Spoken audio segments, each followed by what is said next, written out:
Although today we live in a fast-paced society, there is still one thing that we all must do, whether it be at the store, the bank, or even while driving. Wait. These waiting lines, or queuing systems as they are known in the field of operations management, can greatly influence the experience that a customer has. We will be exploring the use of these different systems in the consumer environment and the pros and cons associated with each.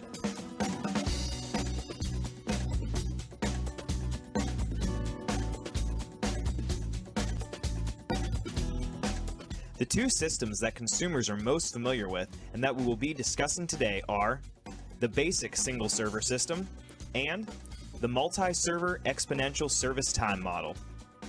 The different uses of these systems can greatly affect a consumer's experience and can even cause or decrease queuing problems such as balking, reneging, and jockeying. Balking occurs by the refusal of an arriving customer to join the queue and wait for the service. Reneging is a situation when a customer initially joins the queue but leaves before receiving service. Jockeying is a situation where a customer leaves one queue to join another in the expectation that he or she will get served more quickly. Now, let's take a look at our first queuing model, the basic single server system. This is the system that consumers are most familiar with, as this is the way that most retail stores' checkouts are designed.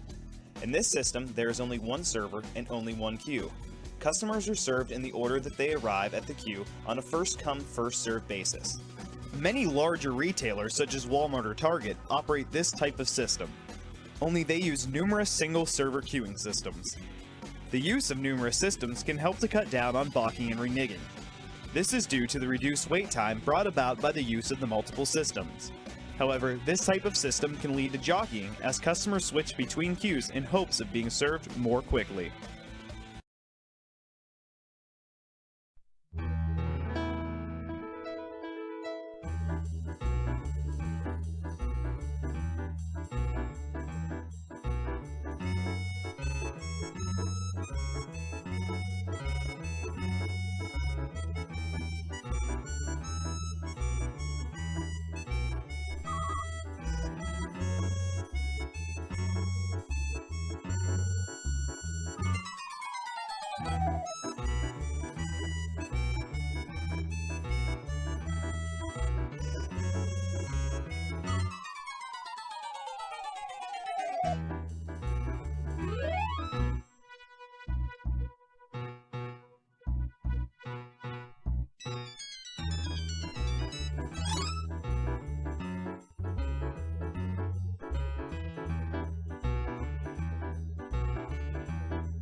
The second system that we will be discussing is the multi-server exponential service time model.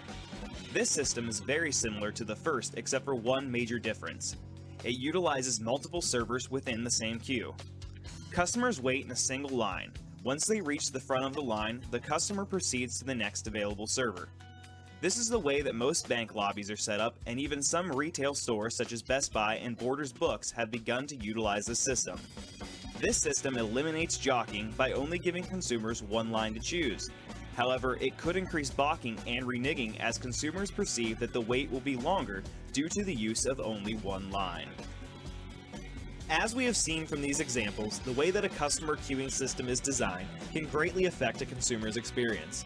As we go on about our busy lives, we will eventually have to stop and wait. However, now we will be able to better understand how these waiting lines are formed and the effects they have on our consumer behavior.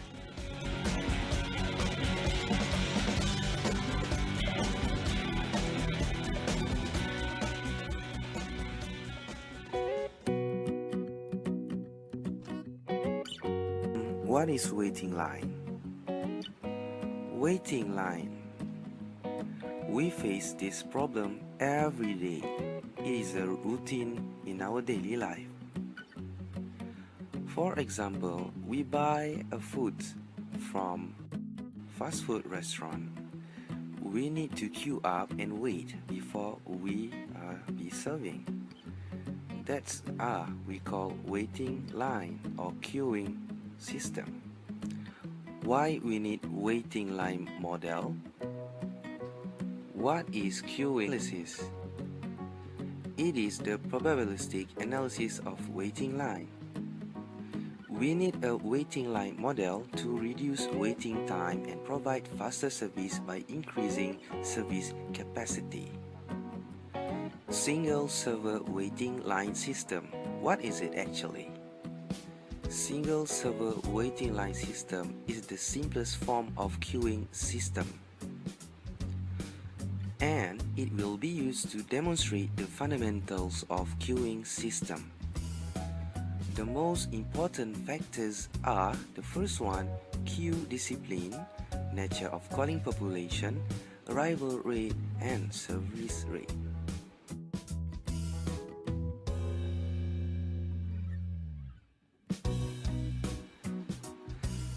The assumption of this model are an infinite calling population, first come first serve queue discipline, Poisson arrival rate, and exponential service times. For the problem 4F, you need to identify and briefly explain the following description, which are operating characteristic, utilization factor, finite calling population, and multiple server model. First, operating characteristic. It is an average values for characteristic which describe the performance of a waiting line system. Decisions about waiting lines and the management of waiting lines are based on these averages for customer arrivals and service times. They are used in queuing formula to commute operation characteristic. The example of the formula that they use are LQ, average number waiting for service, L, the average number in the system, for example, waiting for service or being served.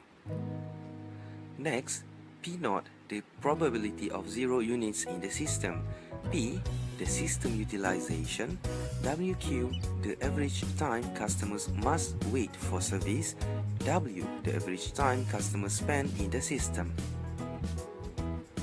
Next is the utilization factor or use factor, which is the ratio of the time that a piece of equipment is in use to the total time that it could be in use. It is often averaged over time, the amount of energy used divided by the maximum possible to be used. The formula of utilization factor is U equal to lambda over mean. U is equal to utilization factor, lambda is equal to the arrival rate, and mean the service rate. Third is finite calling population. There is a specific limited number of potential customers that can arrive at the service facility. Multiple server model. It includes a single waiting line and a service facility with several independent servers in parallel. Oh yeah. There are various strategies for managing customer waiting. As a manager, we need to know this kind of strategy. The first one is the psychology of waiting. The old empty feeling, a foot in the door, the light at the end of the tunnel. Excuse me, but I was next. The psychology of waiting. The first strategy of managing waiting lines is to consider the psychological impact of the waiting for a service, either in person or in a virtual queue online or on the phone. Meister offers some interesting perspective on this subject. He suggests two laws of service. The first deal with the customer expectation versus his or her perception. If a customer receives better service than he or she expects, then the customer departs a happy, satisfied person, and the service might benefit from a trickle down. For example, the happy customer will tell their friends and relatives about a good service. master's second law states that it is hard to play catch-up ball. By this, he means the first impression can influence the rest of the service experience. Thus, a service that requires its customers to wait will be advised to make the period a pleasant experience. Next is the old empty feeling. People dislike an empty time. Empty or unoccupied time feels awful and keeps us from other productive activities. The second strategy of managing customer waiting challenges the service organization to fill this time in a positive way. For example, the firm can providing comfortable chairs or a fresh coat of paint to cheer up the environment will fill the void. Furnishing in a waiting area can affect indirectly the perception of waiting. Other example is by using like movable table and chair arrangement of any restaurant or in a bank brings people together and provides opportunities for socializing. In another situation, a music recording may be enough to occupy a telephone caller who is waiting on hold and at the same time reassure the caller that he or she has not been disconnected. Another method to fill this time that is widely noted in the literature is that of installing mirrors near elevators. The mirrors allow people to occupy their time by checking their grooming and surreptitiously observing others who are waiting. Another way to fill time is by providing reading matter, television monitors, live entertainment, posters, artworks, toys to occupy children, and cookies and pots of coffee. A foot in the door. The third strategy of managing customer waiting is to give customers that the feeling they are not in fact waiting. Meister points out that service-related diversions themselves, such as handing out menus to waiting diners or medical history forms to waiting patients, convey a sense that service has started. Once the level of anxiety subsides considerably, convey a sense that service has started. In fact, people generally can tolerate longer waits within reason if they feel service has begun better than they can tolerate such waits if service has not even started. The manager must be remember that customers become dissatisfied more quickly with an initial wait than with subsequent waits after the service has begun. Next is the light at the end of the tunnel. The fourth strategy for managing customer waiting involves relieving the customer's anxiety about how long the wait will be. Many anxieties are at work before service begins. Managers must recognize this anxiety and develop strategies to alleviate them. In some cases, this might be a simple method of having an employee acknowledge the customer's presence. Excuse me, but I was next. The moment a customer sees a letter arriving being served first, however, anxiety about how long the wait will be is transformed into anger about the unfairness of it all. This can lead to a testy, if not explosive, situation, and the service provider is just as likely as the usurper to be the target of the anger. The fifth strategy of managing customer waiting addresses the issue of fairness in the delivery process. A simple way to avoid violations of the first come first serve (FCFS) queuing policy is the taken number arrangement. For example, customers entering a meat market take a number from a dispenser and wait for it to be called. The number currently being served may be displayed so that the new customer can see how long the wait will be. With this simple measure, management has relieved the customer anxiety over the length of the wait and the possibility of being treated unfairly.